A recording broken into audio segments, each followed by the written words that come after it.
சகோதர சகோதரிகளே, வணக்கம். நம்முடைய வாழ்க்கையில் நம்முடைய தோல்விகளுக்கு காரணம் துன்பங்களும் கஷ்டங்களும் அல்ல, அந்த துன்பங்களையும் கஷ்டங்களையும் சரியாக முறையாக நாம் கையாள தவறியது தான். நம்ம அன்றாட வாழ்க்கையில் பாருங்களேன், சண்டைகள், பிளவுகள், குழப்பங்கள், விவாகரத்துகள், தற்கொலைகள், போதை குடி பழக்கங்களுக்கு அடிமைத்தனங்கள், பல்வேறு தீய பழக்கங்களுக்கு அடிமைத்தனங்கள், சொல்லிக்கிட்டே போகலாம். எல்லாத்துக்கும் என்ன காரணம்? நாம் துன்பங்களினால் தோற்று போயிருக்கிறோம், துன்பங்களை வீணாக்கி இருக்கிறோம். துன்பங்கள் நமக்கு வெற்றியை கொடுக்கின்றன. எப்படி பார்ப்போம். இப்போது நாம் ஜெபிப்போம். தந்தை, மகன், தூய ஆவியின் பெயராலே ஆமென்.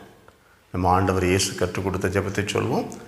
பரலோகத்தில் இருக்கிற எங்கள் பிதாவே, உம்முடைய நாமம் ரட்சிக்கப்படுவதாக, உம்முடைய ராட்சியம் வருக, உம்முடைய சித்தம் பரலோகத்திலே செய்யப்படுவது போல பூலோகத்திலும் செய்யப்படுவதாக. எங்கள் அன்றாட உணவை எங்களுக்கு இன்றளித்திரளும், எங்களுக்கு தீமை செய்கிறவர்களை நாங்கள் பொறுப்பது போல எங்கள் பாவங்களையும் பொறுத்திரளும், எங்களை சோதனையில் விழவிடாதையும் தீமையிலிருந்து எங்களை ரட்சித்திரளும். ஆமென். அன்பு சகோதர சகோதரிகளே, துன்பம் என்பது ஒரு கிரிக்கெட் மேட்ச் போல். அந்த துன்பம் என்கிற பந்து வீசப்படுகிற போது நம்ம அதை எதிர்கொள்கிறோம். கையில் பேட் இருக்குது. அந்த பந்து வீசப்படுகிற போது நம்ம அவுட் ஆகிடலாம். ஸ்டெம் அவுட் ஆகும், இல்லை டக் அவுட் ஆகும், இல்லை கேட்ச் அவுட் ஆகும், அவுட் ஆகலாம். ஆனால் அதே நேரத்தில் அந்த பந்தை பவுண்ட்ரிக்கும் சிக்ஸருக்கும் தூக்கலாம். ஆனால் பெரும்பாலான மனிதர்கள் துன்பங்களினால் அவுட் ஆகி போகிறாங்க, தோற்று போகிறார்கள், துன்பங்களை வீணாக்குகிறார்கள். பேராயர் வணக்கத்துக்குரிய ஃபுல்டன் ஷீன் சொல்வார், இந்த உலகிலே அதிகமாக வீணாவது உணவும் தண்ணீரும் அல்ல, மாறாக மனிதர்களுடைய துன்பங்கள் தான்.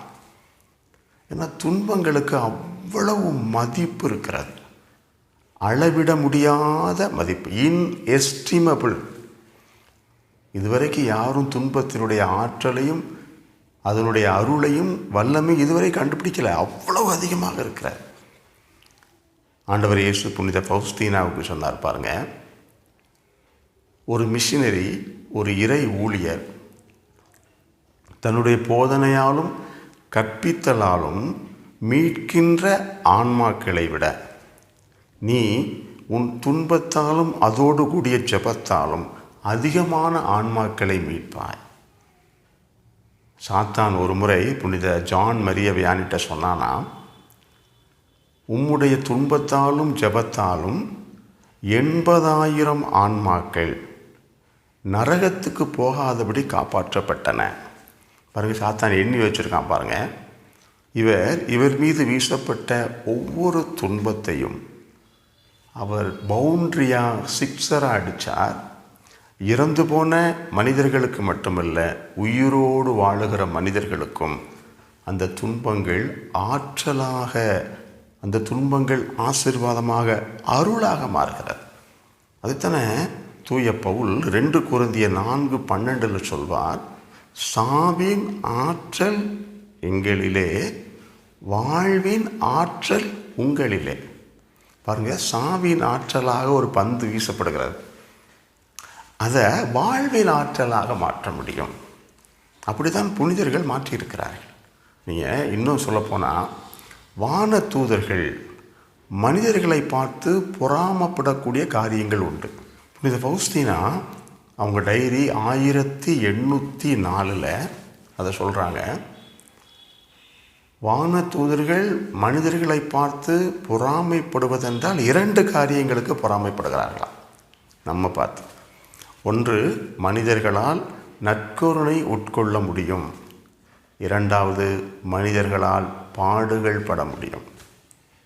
பாருங்க, இது 2 வான தூதர்களால் முடியாது. என்ன நம்ம பார்த்து பொறாமைப்படுறாங்க.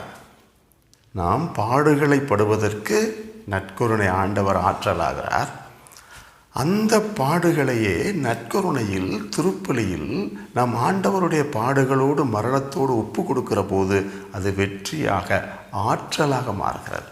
அதனால் நம்ம காணக்கூடிய திருப்பலிகளில் முக்கியமாக அந்த நாளில் முந்தின நாளில் அந்த ஒரு வாரத்தில் நாம் அனுபவித்த எல்லா பாடுகள், வேதனைகள், அவமானங்கள், நம்மளை புரிஞ்சுக்கிடாமல் பேசியிருப்பாங்க, அவமரியாதை பண்ணியிருப்பாங்க, வம்புக்குனே சண்டை இழுத்துருப்பாங்க, தலைவலி வந்திருக்கும், வயிற்று வலி வந்திருக்கும், உடம்பு வலி வந்திருக்கும், என்னென்ன வகையில் நம்முடைய உள்ளத்தில், உடலில், ஆன்மாவில் பட்ட எல்லாத்தையுமே திருப்பலியிலே நாம் செய்ய வேண்டிய முக்கியமான கடமை. அது அத்தனையும் திருப்பலியிலே இயேசுவினுடைய பலியோடு கூட ஒப்பு கொடுக்கிற போது மிகப்பெரிய ஆற்றலாக நாம் எதற்காக ஒப்பு கொடுக்குறோமோ, எதற்காக கடவுளுடைய இரக்கத்தை கேட்கிறோமோ, மிகப்பெரிய ஆற்றலாக, வல்லமையாக, ஆசீர்வாதமாக மாறும்.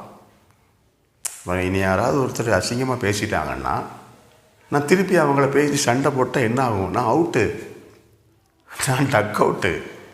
ஆனால் அதையே நான் திருப்பலியில் ஒப்பு கொடுக்குற போது அது மிகப்பெரிய பவுண்ட்ரியாக, சிக்ஸராக மிகப்பெரிய வெற்றி எனக்கு கொடுக்கிறது. அப்படி தான் புனிதர்கள், வாழ்கிற மனிதர்களுக்கு எத்தனையோ பேருக்கு சுகமாக, ஆசீர்வாதம், விடுதலையாக தங்கள் துன்பங்களை மாற்றியிருக்கிறாங்க.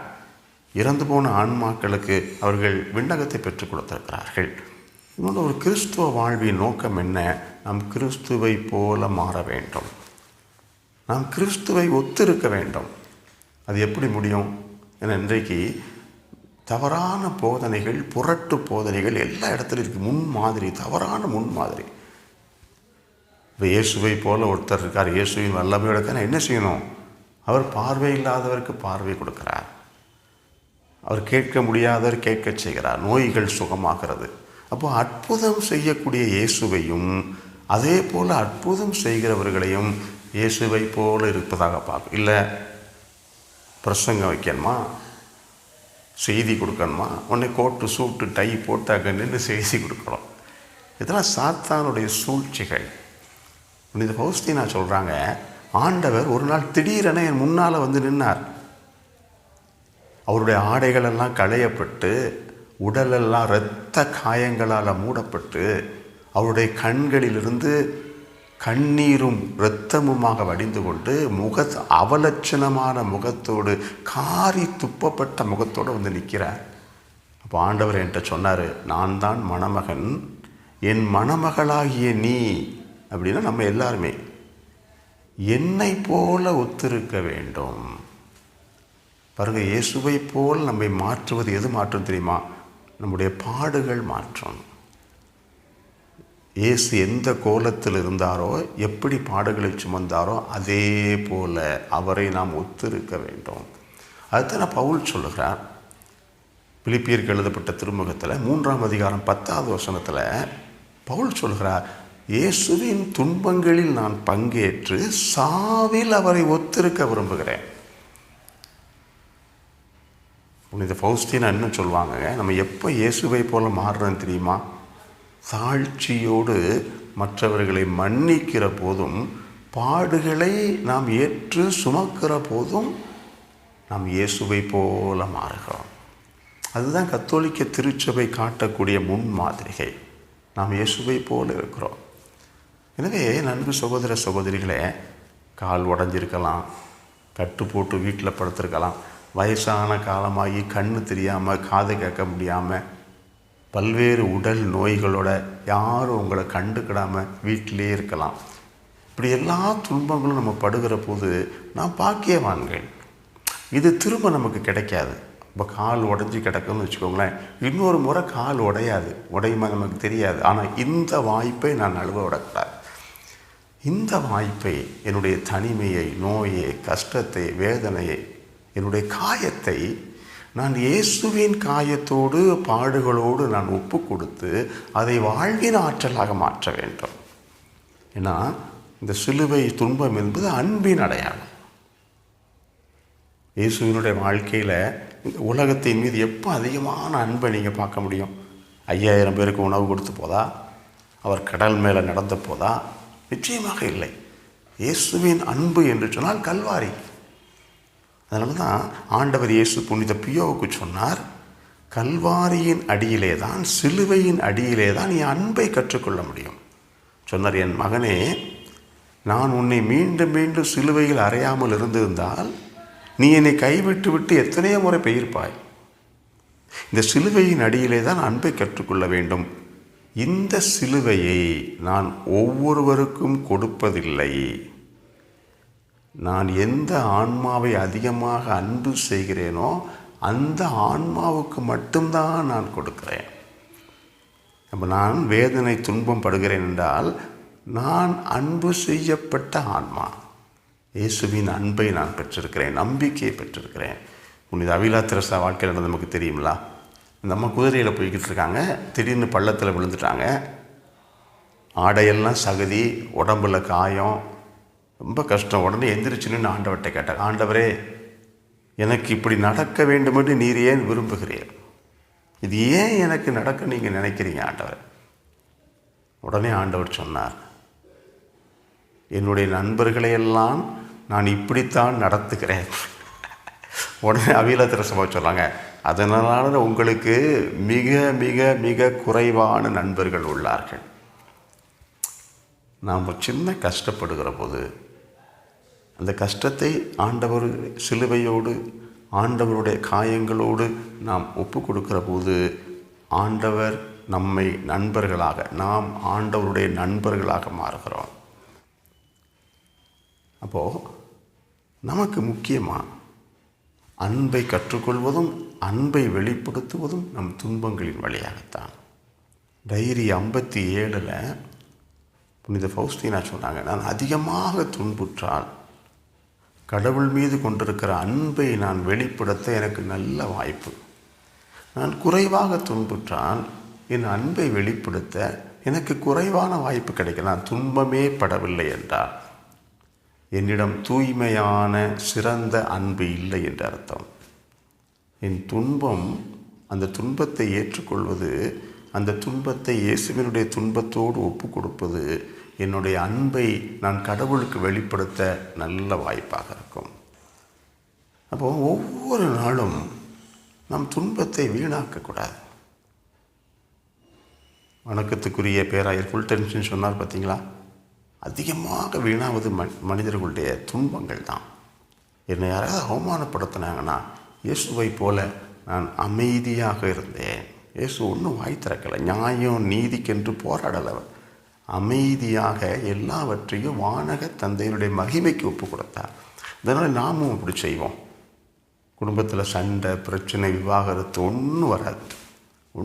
மாறாக ஆசீர்வாதமும் மகிழ்ச்சியும் சமாதானமும் மீட்பும் மனமாற்றமும் குடும்பத்தில் நடக்கும். ஏன்னா துன்பத்துக்கும் சிலுவைக்கும் மீட்பின் வல்லமை உண்டு. நம்ம என்ன ஜெபிக்க போகிறோம்? ஆண்டவர்கிட்ட கேட்குறோம். ஒன்று, ஆண்டவரே இந்த துன்பக்குன்னு என்னை விட்டு போகட்டும் கேட்குறோம். ஜெபம் கேட்கப்படலை. அடுத்து புனித ஃபௌஸ்தீனாவை போல, ஆண்டவரே இந்த துன்பத்தில் சிலுவையில் நிலையாய் உறுதியாக இருக்க எனக்கு ஆற்றல் தார். மூன்றாவது என்ன செய்கிறோம்? ஆண்டவரே இந்த துன்பத்தை, இந்த தலைவலியை, காய்ச்சலை, அவதூறை, அவமானத்தை இயேசுவின் துன்பத்தோடு உம்முடைய மாட்சிக்காக நாங்கள் ஒப்பு கொடுக்குறோம். என் மனைவி மீதோ, கணவன் மீது, பிள்ளைகள் மீது, இந்த பங்கு திருச்சபையின் மீது, அரசியல்வாதிகள் மீது, இறந்து போன ஆன்மாக்கள் மீது நீர் இரக்கமாயிரும், என் மீதும் இரக்கமாய். ஒரு துன்பத்தையும் வீணாக்க வேண்டாம். புனித குழந்தை தெரசா சொன்னது போல, அந்த துன்பம் என்கிற நறுமணத்தை, அந்த நறுமணம் நிறைந்த அந்த பாத்திரத்தை, அந்த குப்பியை நாம் இயேசுவின் பாதத்தில் அதை ஊற்ற வேண்டும். அதை வீணாக்கக்கூடாது. இயேசுவின் பாதத்தில் ஊற்றுவோம். அதனுடைய ஆற்றலும் மகிமையும் வெற்றியும் நாம் பெற்றுக்கொள்வோம். ஆண்டவர் நம்மை ஆசீர்வதிப்பாராக. தந்தை, மகன், தூய ஆவியின் பெயராலே ஆமென்.